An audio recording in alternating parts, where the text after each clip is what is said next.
This is the most loved man in Westeros. Remember how you cheered for him? Then count what he did. He strangled the woman he loved with his bare hands. He put a crossbow bolt through his own father. He handed his only friend to the fire. And somehow, none of it was simple. Because no one in this story wanted so little and paid so much for it. He only wanted to be loved. His story begins with a death, his mother's. Joanna Lannister died, bringing him into the world. His father never forgave him for it. His sister never let him forget it. Born a dwarf in the proudest house in Westeros, the Golden family's living embarrassment, they called him the Imp, half-man, monster. Only one person in the world was kind to him without wanting something: his brother. Everyone else made him pay for existing.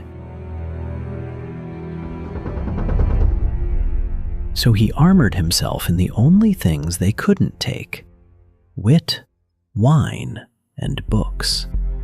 If he could not be loved, he would be clever. But once, just once, he was loved. Or he believed he was. He was 16. Her name was Tysha, a crofter's daughter he rescued on a road and married in secret, drunk on the first affection of his life. But she was good to me. She kissed me afterwards and sang me a song. And by morning I was deep enough in love to ask for her hand. Then his father found out, and Tyrion Lannister did not punish his son with a beating. He did something no boy could ever recover from. He told him she was a whore, paid to make him feel loved. Then he gave her to his guards and made Tyrion watch. He was 16. Whatever was soft in him died in that barracks. The boy who wanted love learned that for him, love would always be a purchase. And still, he almost became a good man. When the fleet came for King's Landing, the city's heroes hid. It was the Imp who held the walls.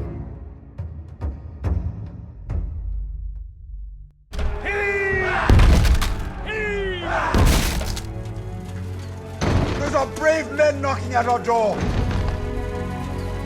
Let's go kill them! He saved 500,000 people that night. He got a scar across his face, and no thanks. The bells never ring for dwarfs. He was the only one who ever made the boy king answer for his cruelty. 3 slaps and half a kingdom cheered. Forced to marry a hostage child bride, he did the one thing no Lannister would. He refused to touch her. Kindness from the family's monster. I drink, and I know things. And I know you haven't subscribed.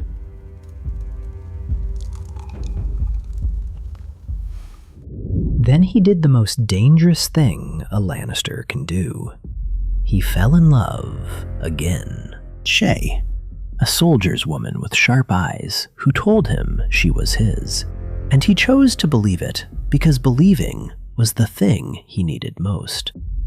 He loved her in secret, in a city where his name painted a target on everything he touched. When the danger closed in, he tried to send her away the only way she would go, with cruelty. Then the king died, screaming at his own wedding, and every eye in the realm turned to the imp who had threatened him.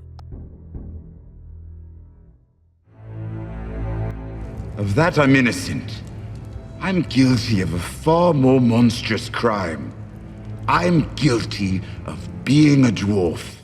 I wish I was the monster you think I am. I wish I had enough poison for the whole pack of you. I would gladly give my life to watch you all swallow it. And at his trial, the woman he loved walked into the hall and lied him toward the block. Every private tenderness repeated to strangers as evidence. Sold once more, This time he couldn't tell himself it wasn't true. The whole court laughed at the little man who thought he was loved. That night, the man they called a monster decided to become one. His brother freed him, but instead of running, Tyrion climbed the Tower of the Hand and found her in his father's bed. She reached for a knife. He reached for the chain he had given her. When it was over, he whispered that he was sorry, and he meant it, and he did not stop being sorry ever again. I am your son. I have always been your son. 2 bodies in one night. The woman he loved and the father who taught him love was a lie. The kindest Lannister was still a Lannister. He fled across the sea, a kinslayer with nothing left, and found something he had never had: a cause. How do you know this? That's what I do. I drink, and I know things. In Daenerys Targaryen, he saw everything his family wasn't, and she gave the monster of Casterly Rock the thing he had begged the world for: belief. So he believed back. Too much. The cleverest man in Westeros started making the stupidest mistakes of the war, because for the first time, he was thinking with his heart. His oldest friend saw the fire coming and tried to stop it. Tyrion reported him and stood there while the man who saved him burned. Then the bells rang, and the city he once saved burned anyway.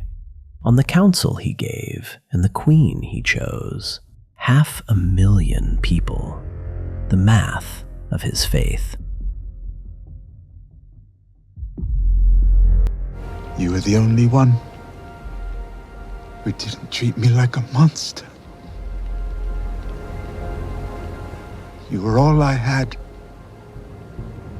He dug through the ashes with his bare hands and found the 2 people who made him. One who loved him, one who never could, crushed together in the dark. Everyone Tyrion Lannister ever loved is dead. Half of them because of him. Tysha, Shae, Tywin, Varys, Jaime, Cersei, even his queen, put down by another man's dagger at the end of a road he helped pave. He survived it all. That was his punishment. The wittiest man in Westeros, sentenced to a long life of remembering. So count his sins. They're real, and they're monstrous. But understand what bought them. A boy who spent 50 years asking to be loved, in a family that only taught him the price of it. You cheered for him anyway. Maybe because somewhere underneath it all, you understood him. The monster was never the dwarf. It was the hunger.